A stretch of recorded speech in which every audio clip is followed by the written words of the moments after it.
پچھلے ہفتوں میں ایک سوال ہو گیا تھا، پوچھا گیا تھا کہ نفل نماز میں دن میں قرات کیسے کی جائے، زور سے یا آہستہ؟ تو وہاں پر جو مسئلہ بیان کیا گیا تھا اس میں سہو ہو گیا تھا، غلطی ہو گئی تھی۔ اب اصل مسئلہ سن لیں کہ دن میں اگر نفل نماز پڑھ رہے ہیں تو اس میں جہر یعنی زور سے قرات کرنا مکروہ ہے، اور رات میں اگر آپ پڑھ رہے ہیں تو دونوں طرح آپ کو اجازت ہے، آپ زور سے بھی پڑھ سکتے ہیں اور دھیرے بھی پڑھ سکتے ہیں، اور بہتر طریقہ یہ کہ اتنی زور سے آپ پڑھیں کہ آپ خود سنیں بہت زور سے۔ بسم اللہ الرحمن الرحیم۔ ناظرین، اتوار کے سوال جواب کی نشست میں آپ کا خیر مقدم ہے۔ ہمارے پاس سب سے پہلا سوال جاوید صاحب ہیں، انہوں نے سوال کیا ہے کہ پردھانی کے الیکشن جیتنے کے لیے مسلمان کینڈیڈیٹ کا شراب پلانا کیسا ہے؟ شراب اسلام میں حرام ہے، پینا، پلانا، بیچنا، خریدنا، اور یہ کوئی ایسا موقع یا ایسی نزاکت یا ایسی کوئی مجبوری بھی نہیں ہے کہ یہاں شراب پلا کر کے اپنے کینڈیڈیٹ کو لبھایا جائے، لہذا یہاں پر جائز نہیں ہوگا۔ بلکہ بہتر تو یہ ہے کہ جو لوگ بھی شراب پلاتے ہیں اس کو اسلام کے پرچار کا ذریعہ اس معنی کر بنائیں کہ صاحب دیکھیے مذہب اسلام کے اندر شراب پینا پلانا حرام ہے، اور جو لوگ اس طرح لوگوں کو پلا کر کے ووٹ لے رہے ہیں وہ سماج کے دشمن ہیں، اور شراب کی برائیاں جو سماجی اعتبار سے ہیں ان کو اجاگر کر کے اسلام کی خوبی کو بیان کریں۔ اللہ کی ذات سے امید ہے کہ انشاءاللہ یہ اس سے زیادہ مؤثر ثابت ہوگا۔ بہرحال پردھانی کے الیکشن میں شراب پلانا اور اس طرح اپنے ووٹ بینک کو بڑھانا یہ شرعاً جائز نہیں ہے۔ دوسرا نام ہمارے پاس محمد انس صاحب کا ہے، سوال کرتے ہیں کہ مجھے یہ بات پوچھنی ہے کہ اذان کے وقت سلام کر سکتے ہیں کہ نہیں؟ جو شخص اذان سن رہا ہے وہ اگر اذان کے جواب دینے کی طرف متوجہ ہے تو سلام نہیں کرنا چاہیے، اور اگر کسی نے سلام کر لیا تو وہ جواب اگر دے دے تو اس کی اجازت ہے، اور نہ دے تو بھی گنجائش ہے۔ تیسرا نام حبیب احمد کرنل گنج کے، انہوں نے آڈیو میں عطر لگانے کے تعلق سے سوال کیا ہے کہ عطر لگانا کس طرح مسنون ہے۔ جواب یہ کہ حدیث میں کوئی خاص طریقہ عطر لگانے کا نظر سے نہیں گزرا، البتہ اتنی بات ذہن میں رکھنا چاہیے کہ نبی اکرم صلی اللہ علیہ وسلم جب کوئی چیز استعمال کرتے تھے یا لگاتے تھے تو تیامن یعنی داہنی طرف کا استعمال کرتے تھے، پہلے داہنی سے شروعات کی جائے، جس جوتا پہننا ہے کپڑا پہننا ہے تو پہلے داہنے سے، اسی طرح عطر لگانے میں پہلے داہنی طرف شروعات کریں پھر بائیں طرف لگائیں۔ اور بعض لوگوں نے کچھ علماء کا معمولی ذکر کیا ہے کہ وہ گدیلی میں عطر ڈالتے تھے، پھر اس کو رگڑ کر کے اور مونڈوں میں لگانا اور بغل میں لگانا، تو یہ اپنی چوائس پر ہے۔ اب اگر سفید کپڑے ہیں اور آپ نے اس طرح عطر لگا لیا تو ہو سکتا ہے آپ کے کپڑے گندے ہو جائیں، تو یہ کس طرح آپ پوشاک پہنے ہوئے ہیں اور کہیں داغ دھبا نہ لگ جائے، اس اعتبار سے آپ اس پر عمل کر لیں۔ غیر شرعی نقطہ نظر سے تیامن کا خیال کر لیں، باقی کوئی خاص ایسا طریقہ نظر سے نہیں گزرا عطر لگانے کا۔ چوتھا سوال قیس فرحان کرتے ہیں کہ اعتکاف کی حالت میں ووٹ ڈالنے جا سکتے ہیں یا نہیں؟ اعتکاف کی حالت میں اگر ووٹ ڈالنے کے لیے نکلے تو اعتکاف ٹوٹ جائے گا۔ اب اگر کوئی ایسی مجبوری ہے تو اس وقت علماء سے مشورہ کیا جا سکتا ہے، لیکن جہاں تک یہ اعتکاف کا مسئلہ ہے وہ اعتکاف ٹوٹ جائے گا۔ بہت کوئی ایسی ایمرجنسی ہو تو ٹھیک ہے، علماء سے مشورہ کر کے آپ اعتکاف توڑ لیں۔ کبھی کبھی ایک ووٹ کی بڑی اہمیت ہوتی ہے، اور سیاسی پکڑ یا سیاسی حصہ لینا بھی کبھی کبھی ضروری ہو جاتا ہے، لیکن جہاں تک یہ اعتکاف کا تعلق ہے اول تو ووٹ ڈالنے سے یعنی اب یہاں پر یہ بھی مسئلہ ایسا نہیں ہے کون سا ووٹ، بعض ووٹ ایسے ہوتے ہیں کہ ان کی کوئی خاص اہمیت نہیں ہوتی، اور کبھی کبھی بعض ووٹ ایسے ہوتے ہیں کہ ایک ایک ووٹ کی بڑی اہمیت ہوتی ہے۔ تو اعتکاف کی حالت میں اگر ووٹ ڈالنے کے لیے نکلیں گے تو اعتکاف ٹوٹ جائے گا۔ اب یہ کہ ووٹ کی کیا اہمیت ہے کتنی ہے وہ اس وقت مقامی جہاں پر آپ رہتے ہوں کسی عالم سے مشورہ کر کے اس پر عمل کر لیں۔ اصل میں اعتکاف کے تعلق سے یہ ہے کہ جو چیزیں فطری طور پر انسان کی ضرورت ہوتی ہے، جیسے پیشاب کرنا، پاخانہ کرنا، کھانا پینا، اگر وہاں نہیں پہنچ رہا تو کھانا پینا نکلنے کے لیے جو طبعی ضرورت ہوتی ہے اس کے لیے نکلنے سے اعتکاف نہیں ٹوٹتا، اور اگر طبعی ضرورت نہیں ہے اور نکلا تو ٹوٹ جائے گا۔ یہ ایک الگ بات ہے کہ اسے گناہ نہ پڑے گی، جیسے مسجد کی چھت گر رہی ہے یا کسی نے اس کا ہاتھ پکڑ کے باہر نکال دیا، اعتکاف ٹوٹ جائے گا لیکن گناہ اس کو نہیں پڑے گا۔ مسجد کی چھت ٹوٹ رہی ہے، باہر بھاگ گیا بیچارہ، اعتکاف ٹوٹ جائے گا لیکن اسے گناہ نہیں پڑے گا۔ ایک اور سوال ہمارے سامنے ببلو صاحب ہیں، پوچھ رہے ہیں کہ بچے کی چھٹی کرنا ضروری ہے یا نہیں؟ ضروری کیا، یہ محض رسم اور بدعت ہے۔ 7ویں دن شریعت میں عقیقے کا ذکر ہے، عقیقہ مسنون ہے، مستحب ہے، عقیقہ کر لیں۔ اور عقیقے کی جو کیا کیا ہوتا ہے وہ اس کی ویڈیو ہمارے چینل میں، آپ اس کو سن لیں۔ باقی چھٹی کرنا اور چھٹی میں کیا ہوتا ہے تو ہمیں بھی نہیں معلوم، لیکن یہ جو ہمارے رسم جو ہمارے معاشرے میں جو چھٹی چل رہی ہے یہ محض خالص رسم ہے، اور آپ اسے بدعت بھی کہہ سکتے ہیں، لیکن رسم ہے، اس کا شریعت سے کوئی تعلق نہیں ہے، دور دور سے کوئی تعلق نہیں ہے۔ محمد حبیب اللہ عالم پور سے انہوں نے پوچھا ہے کہ کیا مذاق کے طور پر شوہر بیوی کو بہن اگر کہہ دے تو نکاح ٹوٹ جائے گا؟ یہ اس کے الٹا بیوی شوہر کو بھائی کہہ دے تو نہیں، اس طرح بھائی بہن کہنے سے نکاح نہیں ٹوٹے گا، اور بلا وجہ کہنا بھی نہیں چاہیے اس طرح کے الفاظ۔ مخاطب کرنے کے لیے بہتر طریقہ یہ ہے کہ اگر بچے ہیں تو کوئی نہ کوئی نام، یعنی نام بچوں کا جو ہوتا ہے اس عنوان سے پکارتے، جیسے مثال کے طور پر بیٹا ہے اس کا نام زید ہے تو زید کہہ دو، نے ماں، زید کی ماں۔ اگر بچی ہے مثال کے طور پر اور بچی کا نام ایمن ہے تو ایمن کہہ کے پکارا کرے، یعنی اے ایمن کی ماں۔ لیکن اگر کسی نے اپنی بیوی کو بہن کہہ دیا تو اس سے نکاح نہیں ٹوٹے گا۔ حارث علی صاحب انہوں نے سوال کیا ہے کہ اگر رمضان کے روزے قضا ہو گئے ہیں اور وہ رمضان کا قضا روزہ نہیں رکھ سکی اور یہ رمضان اگلا رمضان آ گیا، تو کیا ایسا ہے کہ اگر پچھلے رمضان کے روزے قضا نہیں کیے تو یہ اس رمضان کے روزے اللہ قبول نہیں کریں گے؟ نہیں، ایسا نہیں ہے۔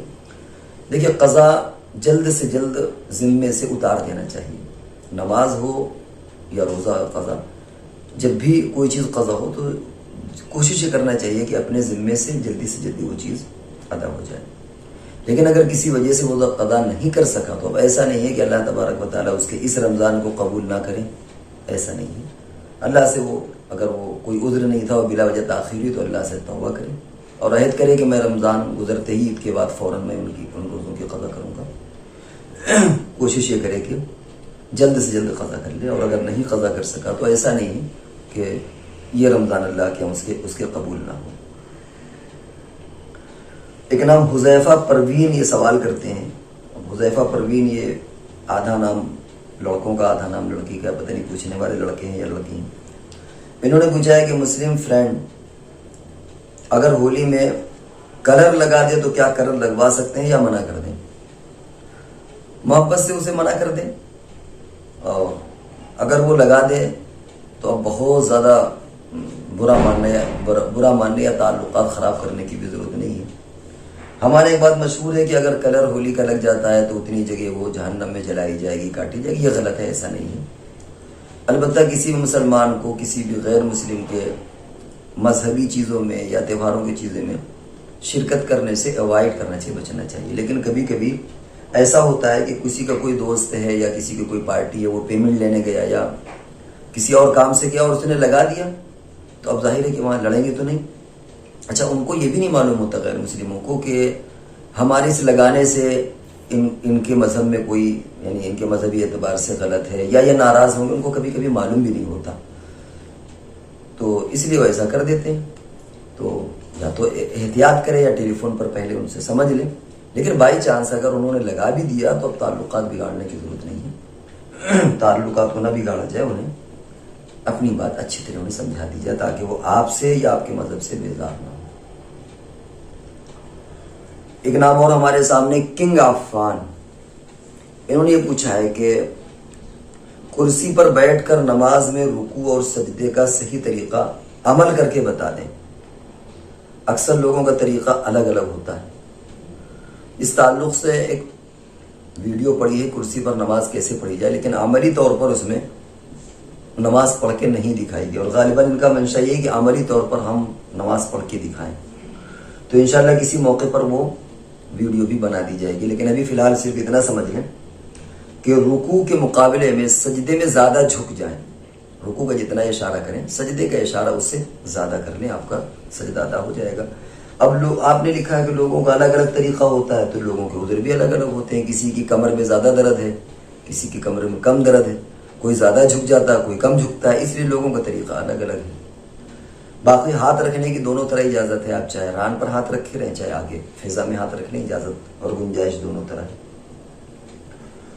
ایک اور سوال نور محمد صاحب نے پوچھا ہے، شب برات کی ویڈیو کے تعلق سے کامنٹ ہے کہ مفتی صاحب ایک ہی ضعیف روایت سے احکام اور مسائل کیسے ثابت ہوگا؟ یہ تو فضائل نہیں مسائل ہیں، یعنی جو بیان کیے گئے اس کی وضاحت ہو جائے۔ اصل میں دو چیزیں ہیں، میرا خیال ہے کہ کنفیوژن ہو گیا سمجھنے میں۔ شاید پوچھنا آپ یہ چاہ رہے ہیں کہ ضعیف روایتوں سے حکم ثابت نہیں ہوتا، یہ شاید آپ نے کسی سے سن رکھا ہوگا۔ ایسا نہیں ہے، حکم کس درجے کا ہے یہ مسئلہ ہے۔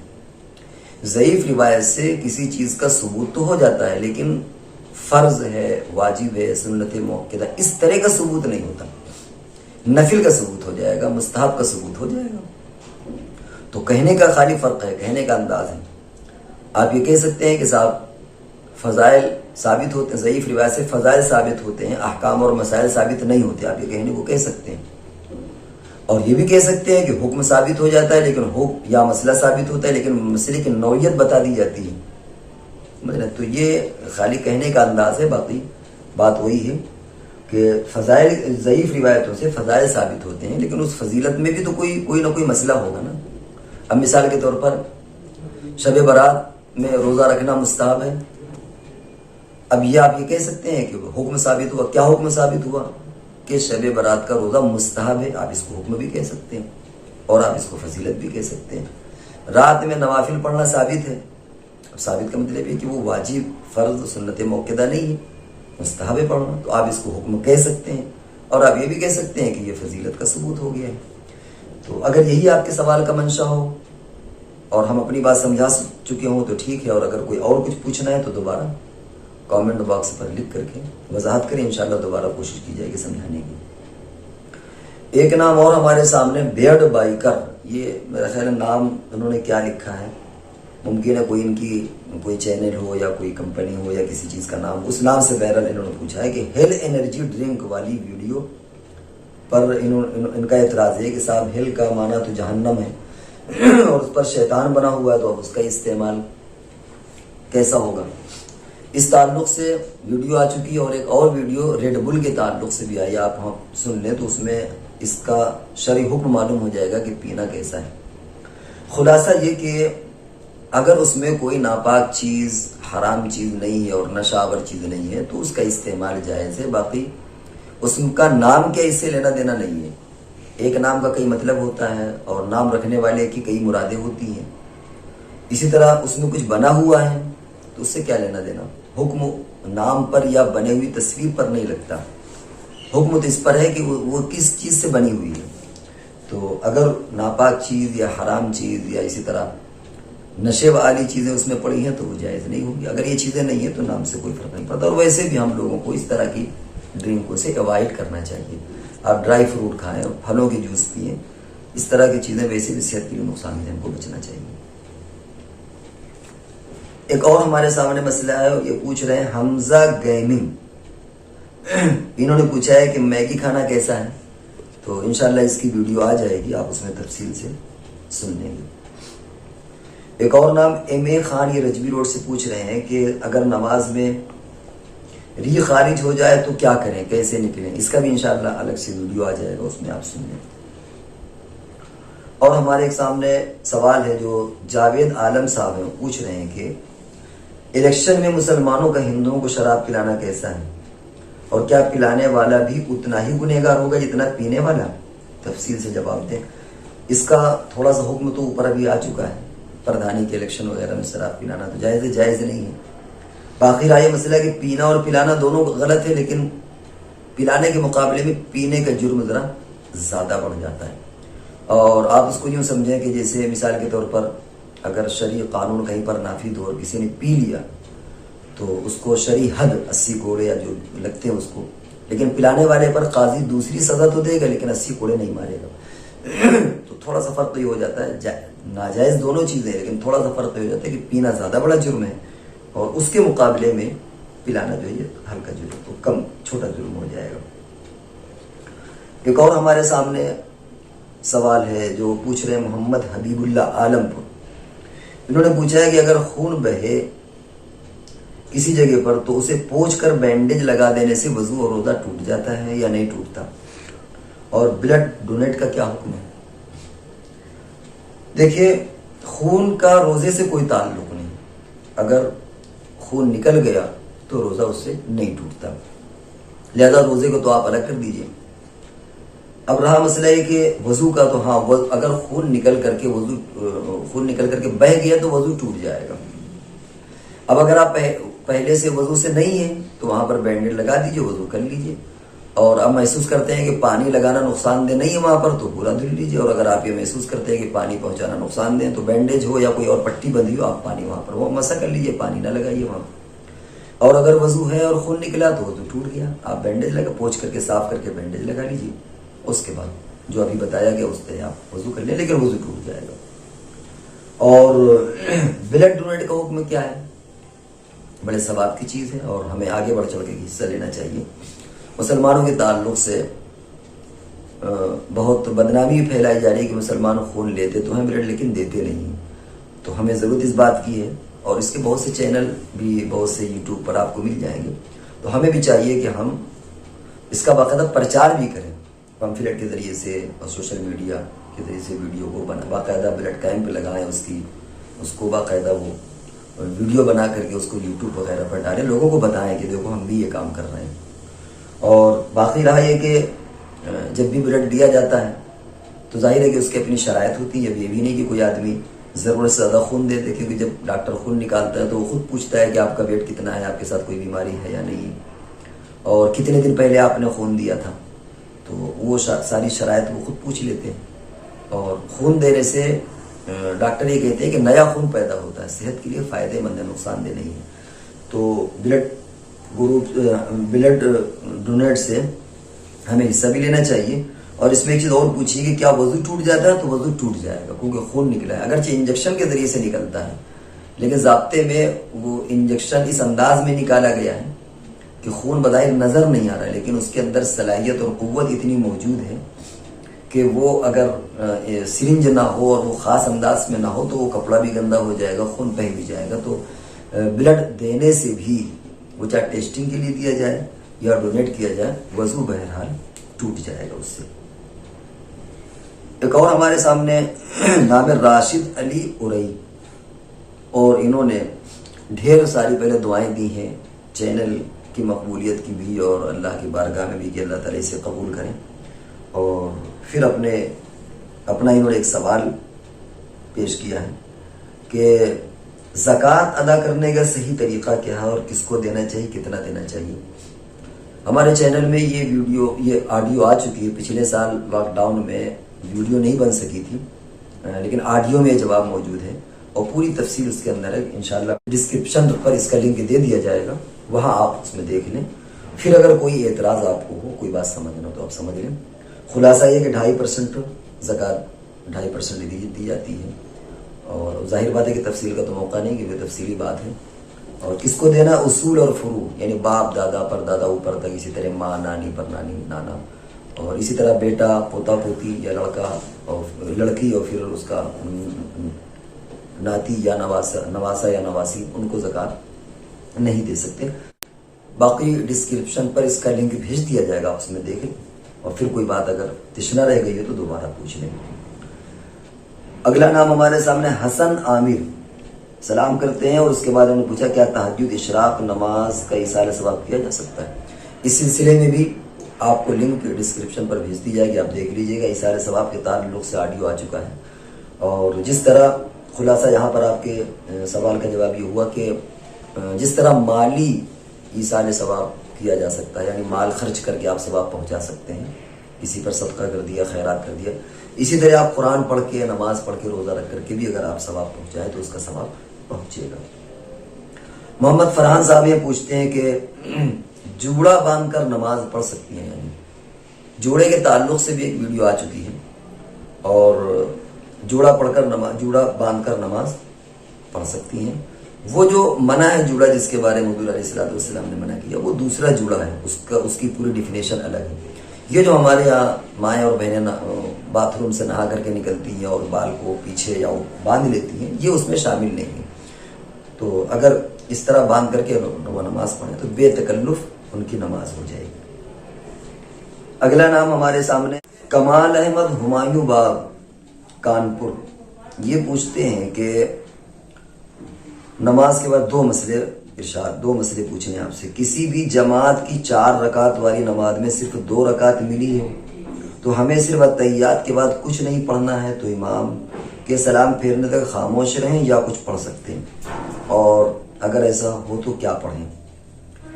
دیکھیں، اس میں ایک شکل تو یہ ہے کہ آپ دھیرے دھیرے پڑھیں تاکہ جتنی دیر میں امام اتحیات اور درود شریف پڑھیں، دعا وغیرہ، اتنی دیر میں آپ اتحیات پڑھیں. اور اگر آپ اتحیات پڑھ چکے ہیں تو اس کی اجازت ہے کہ آپ دوبارہ اتحیات پڑھ دیں، اور گنجائش یہ بھی کہ آپ خاموش رہیں. دوسرا سوال ان کا ہے کہ نماز امام صاحب کے ساتھ دعا میں آمین کہیں یا اپنی زبان میں بھی دعا مانگ سکتے ہیں، یا درود شریف پڑھ سکتے ہیں، یا خاموش رہ کر صرف امام کی اتباع کریں؟ اصل میں امام سلام پھیرنے تک آپ امام کی اتباع میں، سلام پھیر دیا اب آپ الگ ہیں اور امام الگ ہیں. اب اگر امام زور سے کہیں پر دعا کرا رہے ہیں تو آپ آمین کہہ لیجیے، اور اگر امام آہستہ آہستہ پڑھا رہے ہیں تو ظاہر ہے کہ وہاں تو آپ کو پتہ ہی نہیں چلے گا کہاں آمین کہنا ہے کہاں آمین نہیں کہنا ہے. لیکن تھوڑی دیر مان لیجیے کہ اگر امام زور سے دعا کر رہے ہیں اور آپ یہ چاہتے ہیں کہ ہم اپنی دعا مانگیں تو اس کی بھی اجازت ہے. آپ امام کو مانگنے دیجیے، آپ اپنی دعا مانگ لیجیے. تو دونوں طرح آپ آمین بھی کہہ سکتے ہیں اور اپنی دعا بھی مانگ سکتے ہیں. درود شریف جو بھی آپ دعائیں مانگے درود شریف پڑھیں، وہ آپ کو پورا اختیار ہے. ایک سوال اور ہے کہ کیا انٹرسٹ کی رقم کسی ہندو غریب کو دے سکتے ہیں، غیر مسلم کو؟ دیکھیے، اصل تو انٹرسٹ کا مسئلہ یہی ہے کہ صاحب حق کو، یعنی جس کا ہے وہ، جیسے حکومت کا، اس کو کسی بھی عنوان سے واپس کر دے. اس کی بھی ویڈیو آ چکی ہے، ٹیکس وغیرہ میں دے دے یا کسی اور نوعیت سے دے دے. لیکن اس کی بھی اجازت ہے کہ آپ کسی بھی غریب کو دے دیں، اب وہ غریب مسلمان ہو یا وہ غریب غیر مسلم ہو، کسی کو بھی آپ اس کی رقم غیر مسلم کو بھی دے سکتے ہیں. جی، ایک اور سوال ہمارے سامنے، انہوں نے اپنا نام ذکر نہیں کیا، کہ کوئی شخص 3-4 مہینے کوما میں رہا تو کیا ان 3-4 مہینوں کی نماز معاف ہے؟ اگر بے ہوشی میں رہا یا کوما میں رہا، کوما بھی بے ہوشی کی ایک شکل ہے، اور 6 نمازیں قضا ہو گئیں تو پھر وہ اس کے ذمہ نے 6 سے کم اگر ہیں، 5 نمازیں ہوئی تو ان کی قضا کر لے جب اسے ہوش آئے. لیکن اگر 6 نمازیں اس کی قضا ہو گئی ہیں تو اب وہ اس کے ذمے سے نماز معاف ہو جائیں گے، اس کی قضا کرنے کی ضرورت نہیں ہے. اور ظاہر ہے کہ 3-4 مہینے تو بہت لمبا عرصہ ہوتا ہے، لہذا اس کے ذمے یہ پچھلی نمازوں کی نہ قضا ہے نہ فدیہ ہے. یعنی اگر وہ تندرست بھی ہو جائے کوما میں آنے کے بعد تب بھی اس کی قضا نہیں ہے. انتقال ہو گیا تب تو کوئی مسئلہ ہی نہیں، لیکن فدیہ نہیں. لیکن اگر وہ تندرست بھی ہو گیا تب بھی اس کے ذمے کوئی قضا یا فدیہ ہوگا. جی، یہاں تک آپ کے سوالات پورے ہو گئے. اب انشاءاللہ اگلی نشست میں آپ سے ملاقات ہوگی. السلام علیکم ورحمۃ اللہ وبرکاتہ.